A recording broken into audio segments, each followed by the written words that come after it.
চোখের নিমেষে ধান কেটে ঝাড়াই হয়ে যাচ্ছে। মাত্র কয়েক মিনিটে ধান মাঠ থেকে বাড়ি নিয়ে যাচ্ছেন কৃষকরা। দক্ষিণ চব্বিশ পরগনার সুন্দরবনের গোসাবা বালিদ্বীপে কৃষকদের এখন ধান কাটার ভরসা আধুনিক প্রযুক্তির এই মেশিন। খরচ সামান্য। আমন ধান কাটার মৌসুমে শ্রমিকদের ঘাটতি পূরণে মাঠে মাঠে দাপিয়ে বেড়াচ্ছে এই আধুনিক কৃষি যন্ত্র। গত বছর থেকে ব্যাপক হারে কৃষি শ্রমিকের সমস্যা দেখা যাওয়ায় চলতি মরশুমে চাহিদা বাড়ছে এই কৃষি যন্ত্রের। মেশিন দিয়ে ধান কাটা হচ্ছে, কি বলবেন? এই মেশিন দিয়ে যেটা ধান কাটা হচ্ছে, আগামী দিনে যেটা আমরা হাতে করে ধান কাটতাম, এখন সেই মেশিন এসে গেছে। আমাদের কৃষি সমাজের উপর একটা খুব চিন্তার ভাঁজ, কারণ আমরা যে সামান্য রুজি রোজগার করতাম সেটার উপরে একটা খুব প্রভাব পড়ছে। আর আগামী দিনে যদি মেশিন বেড়ে যায় তাহলে তো এমনি আমাদের আরও অভাব এসে যাবে। তো কতক্ষণ সময় লাগছে এই মেশিনে? এটা বেশি ওরা সময় দিচ্ছে না, কিন্তু তাও বলবো মেশিনে কাটার হাতে কাটার মধ্যে অনেক তফাৎ। আমি কৃষি বন্ধু হয়ে বলছি না, এবার আপনাদের উপর নির্ভর করছে আপনারা কি করবেন। কারণ মাত্র কয়েক মিনিটে জমির ধান কাটা থেকে ঝাড়াই সমস্ত কিছু হয়ে যাচ্ছে।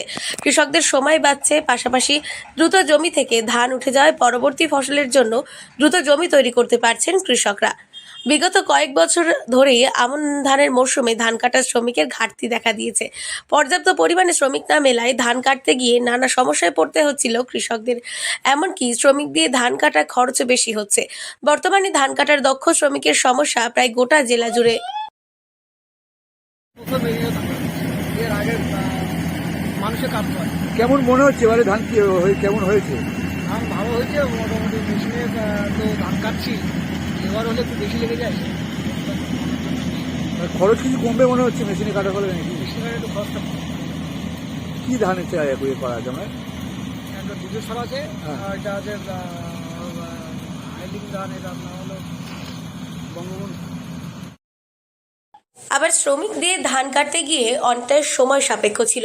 এই সমস্ত সমস্যার সমাধান করতে কৃষি দপ্তরের পক্ষ থেকে আধুনিক ধান কাটার যন্ত্র জেলাতেও ব্যবহারের উদ্যোগ নেওয়া হয়। 20 মিনিটে 1 বিঘা জমির ধান কাটা সম্ভব হচ্ছে। গত 3 বছর ধরে এই মেশিন দিয়ে ধান কাটছে বিভিন্ন মাঠে। এবছর চাহিদা বেড়েছে মেশিনের। এ বিষয়ে একটি কৃষক বলেন, বেশ কয়েক বছর ধরে ধান কাটার সময় শ্রমিক পাওয়া যায় না, এর ফলে মাঠে নষ্ট হয় ধান। কিন্তু এই আধুনিক প্রযুক্তির মেশিন চলে আসাতে মাত্র কয়েক মিনিটে কয়েক জমি ধান অনায়াসে কেটে ফেলা সম্ভব। শ্রমিকদের দিয়ে ধান কাটালে সময় বেশি লাগতো এবং খরচও বেশি হতো, কিন্তু কম খরচে এই মেশিন শ্রমিকদের কাজের গতি থেকে বহুগুণ বেশি গতিতে কাজ করতে পারে। এর ফলে চাষের পর ধান কাটা নিয়ে সমস্যার মধ্যে পড়তে হয় না কৃষকদের। দক্ষিণ চব্বিশ পরগনা থেকে সুমন সাহার রিপোর্ট, লোকাল 18 বাংলা।